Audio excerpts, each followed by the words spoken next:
మెడ్సీ IVF ఉచిత సంతాన సాఫల్య చికిత్స శిబిరం ఏప్రిల్ 15 నుండి మే 15 వరకు. నమస్తే రమ్మగారు. నమస్తే జయ. చందమామ కథ ఒకటి చెప్తారండి. ఇంకోటి చెప్దాం. అదేదో ఒక ఊళ్ళో ఒక రాజుగారు ఉండేవారు. ఊరి పేర్లు పెట్టలేనబ్బా నేను. అంతేనా రమ్మగారు? రాజుగారికి ఒక భలే అందమైన కూతురు ఉండేదట. రాజుగారు చాలా గొప్పగా ఉండేది, మా పిల్ల ఎంత అందగత్తో అని. అయితే చుట్టుపక్కల రాజ్యాల వాళ్ళందరూ మీ పిల్లని మాకివ్వండి మాకివ్వండి మాకివ్వండి అనేవాళ్ళు. అందం కోసం, ఆమె అందం కోసం. ఆ అందగత్త అయిన అమ్మాయి ఏం చెప్పిందంటే, నాన్న తెలివి తక్కువ వాళ్ళకి ఇవ్వద్దు నాన్న, నన్ను తెలివైన వాళ్ళకి ఇవ్వు అంది. సహజం కదండి. వాళ్ళని వీళ్ళని ఏదైనా మాట్లాడితే ఏమిటి వీళ్ళు ఇలా ఉన్నారు వాళ్ళు అలా ఉన్నారు అలా అనిపించేది.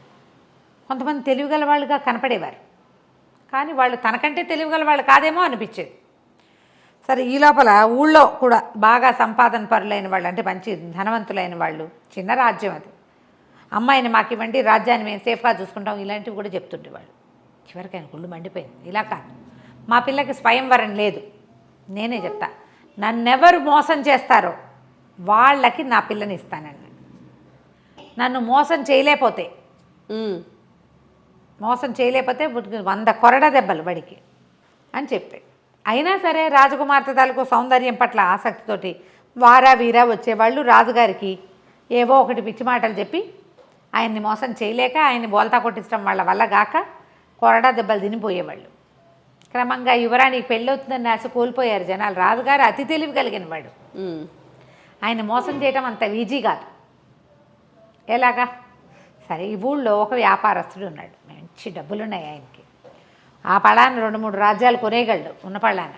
అయితే ఆయనకి 3 అబ్బాయిలు ఉన్నారు. పెద్దవాళ్ళు ఇద్దరు మంచి చురుకైన వాళ్ళు. వ్యాపారం 3 పువ్వులు 6 కాయలు 16 పువ్వులు కూడా చేసి పారేశారు.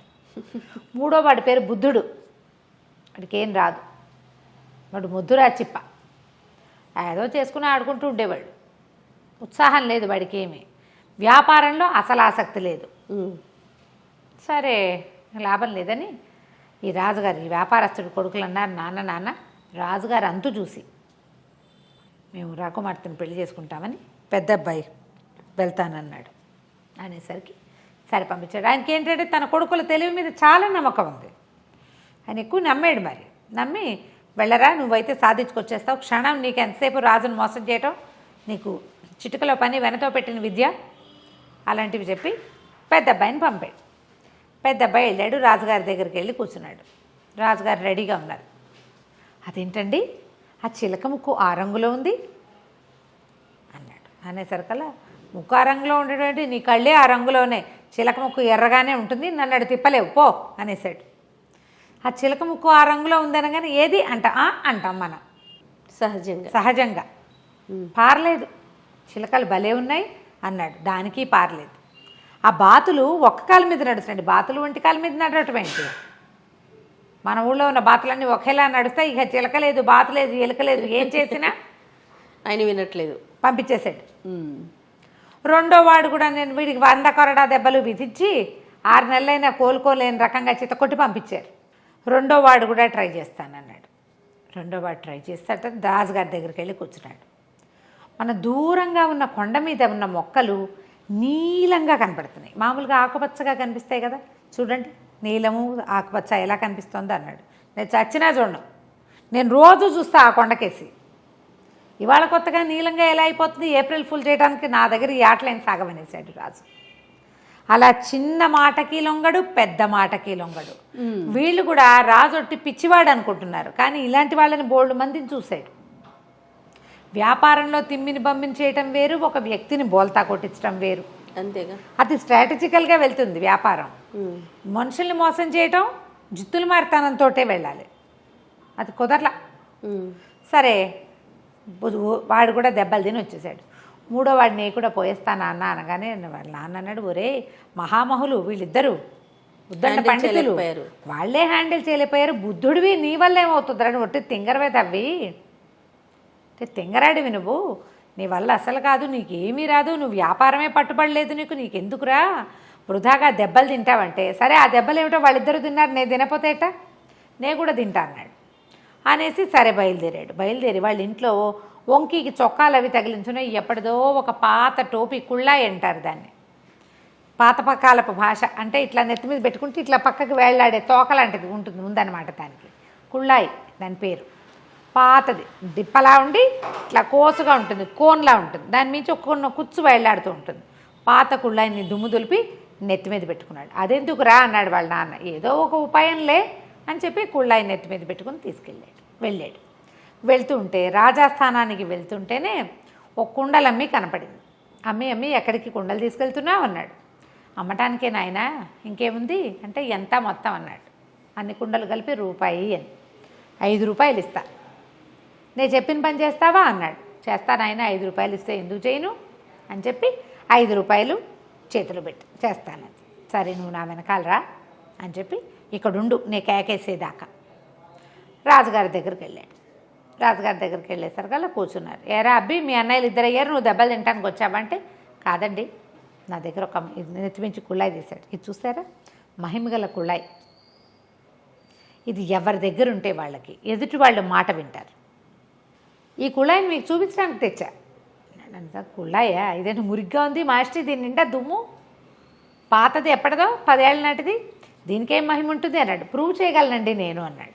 ఏది ప్రూవ్ చేయి చూద్దామన్నాడు. సరే అదిగో దూరంగా చూడండి, ఆ కుండలమ్మే మనిషి కనిపిస్తోంది, నేను ఇక్కడి నుంచి ఓ కేకేసి కుండలన్నీ పగలగొట్టించేస్తా అనేసరికి రాజు అన్నాడు. ఏంటి నిజమా అన్నాడు. ఇదిగో చూడండి కుళ్ళాయి నెత్తి మీద పెట్టుకుంటున్నా, నేను నెత్తి మీద పెట్టుకున్నాక కుండల మనిషి నా మాట వింటుందన్నాడు. నెత్తి మీద పెట్టుకున్నాడు. పెట్టుకుని చప్పట్లు కొట్టి, ఓ కుండల మనిషి ఇటు కనపడు అన్నాడు. ఆ కుండల అమ్మావిడ ఇటు తిరిగింది. మొత్తం కుండలని పగలగొట్టాయి అన్నాడు. అనగానే ఒక్కోకుండా టపి 7 కుండలు పగలగొట్టేసి చక్కగా డబ్బులు తీసుకుంది కదా. రాజుగారు నిర్కాంతపోయాడు. ఓరిని ఇంత సింపుల్గా మాట వినిపించచ్చా, మన దగ్గర మాట వినని ఘటాలు చాలా ఉన్నాయి, ఆ టోపీ తీసుకుంటే సరిపోతుంది, ఆ టోపీ నాకు ఇచ్చే అన్నాడు. అబ్బాయి నన్ను ఊరికే ఎందుకు ఇస్తానండి, డబ్బులకి ఇస్తానన్నాడు. ఆయన 10 అన్నాడు, 20 అన్నాడు, 30 అన్నాడు, 40 అన్నాడు, చివరికి 100 వరహాలకి ఆ కుళ్ళాయి అమ్మేశాడు. మురికి పట్టిన కుళ్ళాయి అమ్మేశాడు. అమ్మేసి ఆ డబ్బులు బొడ్లో దొప్పుకొని బయటికి వెళ్ళి నుంచున్నాడు. రాజుగారు ఆ కుళ్ళాయి తను పెట్టుకుని దారిపోయేవాడెవడనో చప్పట్లు కొట్టి పిలిచి, అరే ఉన్న పళ్ళని దాని నుంచి దూకేంటే ఎందుకండి అన్నాడు వాడు. అనగానే ఈయనకి డౌట్ వచ్చి, వీడు నా మాట వింటలేదు. అక్కడి నుంచి ప్రతి వాళ్ళని పిలిచి ఏదో చెప్తాడు, వాళ్ళు ఏదో అడుగుతారు కానీ ఎవరు ఏమీ చేయటం లేదు. ఇప్పుడు సైనికులు వాళ్ళు అనుకో, రాజు చెప్పిన పని చేస్తారు, దూకంటే దూకుతారు, పొడువంటే పొడుస్తారు. రోడ్డును పోయే వాళ్ళు ఎందుకు వింటారు?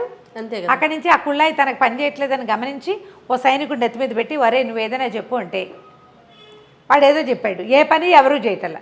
ఆయనకు అర్థమైంది, వచ్చి దిక్మాల కుళ్ళాయి, ఏం మాట వినేది కాదు. ఈయన పరిగెత్తుకుంటూ బయటకు వెళ్ళి ఓ సైనికుడిని కేకేశాడు. ఒరే ఇందాక ఒక కుండల మనిషి కుండలు పగలు కొట్టింది కదా, ఆ మనిషిని కేకేసుకురారా అని. ఆ మనిషిని పిలుచుకొచ్చారు. ఏమమ్మా ఆ కుర్రాడు చెప్పగానే కుండలు పగలు కొట్టావు కదా అంటే, అవును బాబు 5 రూపాయలు ఇచ్చాడండి. అనగానే ఆశ్చర్యపోయాడు. ఇక్కడేమో రూపాయికి 5 ఇచ్చాడు, నా దగ్గర నుంచి 100 పట్టుకెళ్ళాడు. అప్పుడు ఆ కుర్రాడు పక్కన దాక్కున్నాడుగా వచ్చాడు. మీరు మోసపోయారు కదా, మీ అమ్మాయిని ఇచ్చి నా పెళ్లి చేయండి అన్నాడు. ఈ బోడి మొహంలో ఉన్నాడు, వీడికి ఎందుకు ఇవ్వాలనిపించింది ఆయనకి. అయితే ఏమన్నాడు, అలా కాదు, ఇంకొక పరీక్ష పెడతా, నువ్వు ఎలాగైనా సరే మా మంత్రి ఉన్నాడే ఆయనకి తెలియకుండా బలవంతంగా నా దగ్గరికి తీసుకురావాలి. తీసుకొస్తే నువ్వు మోసగించినట్టు, ఆయన మోసగించి నా దగ్గరికి తీసుకురావాలి ఆయనకి తెలియకుండా అని చెప్పాడు. సరే ఒప్పుకున్నాడు కుర్రాడు. అలాగేనండి అన్నాడు. ఈయన వెంటనే మంత్రికి కబురు చేశాడు. ఫలానా వ్యాపారస్తుడు 3వ కొడుకు బుద్ధుడు అనేవాడు నీ దగ్గరకు వస్తాడు, నువ్వు వాడి మాట వినద్దు, వాడు నీ దగ్గరికి రానివ్వకుండా నేను 100 మంది సైనికుల్ని కాపలా పెడతాను అనేసరికి సరే అన్నాడు. మంత్రి గారి ఇంటి చుట్టూతా కాపలా పెట్టారు, వాడిని లోపలికి రానివ్వరు. వీడేం చేశాడు, ఒక గోను సంచి తీసుకుని ఆ గోను సంచిలో కూర్చుని ఆ సంచితో సహా మంత్రి గారింటి ముందు దొరలటం మొదలుపెట్టాడు. మంత్రి గారింటి ముందు దొరలేసరికల్లా ఎవడరా నువ్వు, ఏంట్రా ఇది సంచితో సహా దొరుకుతున్నావు అని మంత్రి గారు బయటకు వచ్చి అడిగాడు. అడిగితే మూట బొడదీసి చూశారు, వీడని తెలిసి. ఏమిట్రా ఇందులో కూర్చొని దొరుకుతున్నావు? ఇది జ్ఞాన సంచి అండి, ఇందులో కూర్చున్న వాళ్ళకి వీళ్ళు చెప్పిన మాట అవతల వాళ్ళు వింటారు.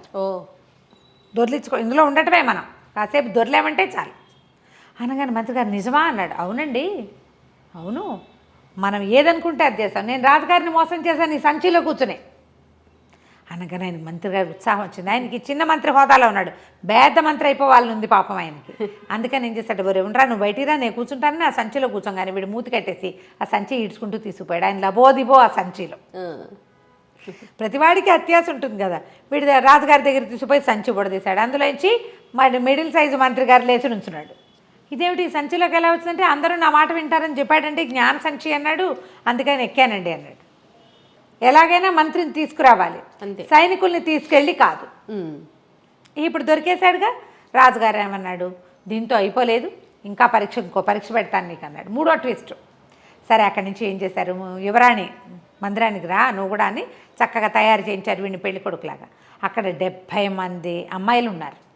అమ్మాయి తాలూకు సేవకురాళ్ళు 70 మంది. ఆ రాజకుమార్తె ముందే చెప్పారు, రాజకుమార్తె ఎవరో నీకు చూపించాం. 70 మంది ఉంటారు. వాళ్ళల్లో రాజకుమార్తెని నువ్వు గుర్తుపడితేనే నీకు ఆమెతో పెళ్ళి, లేకపోతే నీ 100 కొరడా దెబ్బలు తప్పవు. సరేనన్నాడు. రాజకుమార్తెను గుర్తుపట్టాలంతే కదా. వీడేం చేశాడు, వాళ్ళ ఇంట్లో ఓ చించెలిక ఒకటి తిరుగుతుంటే ఎలుకను ఒకదాన్ని తోకపుచ్చుకున్నాడు. చిన్న సంచులు వేసి దాన్ని పట్టుకెళ్తే సరే రాజాస్థానానికి వెళ్ళాడు. అంతఃపురంలోకి వెళ్తే 70 మంది ఆడవాళ్ళు కనపడారు. అందరివి ఒకటే రకం బట్టలు. రాజకుమార్తె, ఆవిడ సేవకురాళ్ళు అందరూ కలిసి వాకిట్లో నుంచునే వాళ్ళతో సహా అందరూ కలిసి ఒకటే రకం బట్టలు వేసుకున్నారు.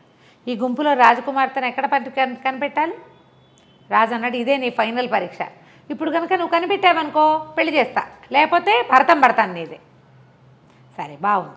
ఇంతనే అబ్బాయి ఏం చేశాడంటే కాస్త అటు ఇటు చూసి సైనికులందరినీ పక్క పంపించండి, వీళ్ళందరినీ నేను చూస్తానన్నాడు.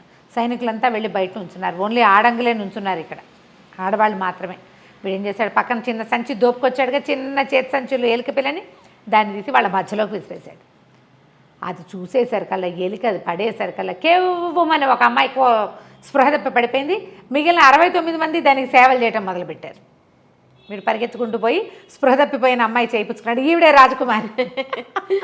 బాగుంది. మిగిలిన వాళ్ళందరూ పనిచేసేవాళ్ళు. వాళ్ళకేం భయము, ఎలుకని చూస్తేను కుందేలను చూసి బొద్దింకని చూసి వాళ్ళు ఎందుకు భయపడతారు. అతి సుకుమారైన రాకుమారి మాత్రం ఊరికి ముందు మూర్చపోయింది.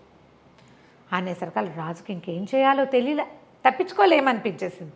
సరే ఇంక అప్పుడు ఏం చేస్తాడు, ఇంత తెలివిగలవాడని చెప్పి ఆ వ్యాపారస్తుడి కొడుకైన బుద్ధుడికి ఈ రాజకుమార్తెనిచ్చి పెళ్లి చేశాడు. అత్యంత తెలివితేటలు కలిగినటువంటి పెళ్లి కొడుకుగా ప్రకటించి వాడికిచ్చి పెళ్లి చేశాడు. కథ కంచికి మనం ఇంటికి. చాలా బాగుందండి. నమస్తే. నమస్తే.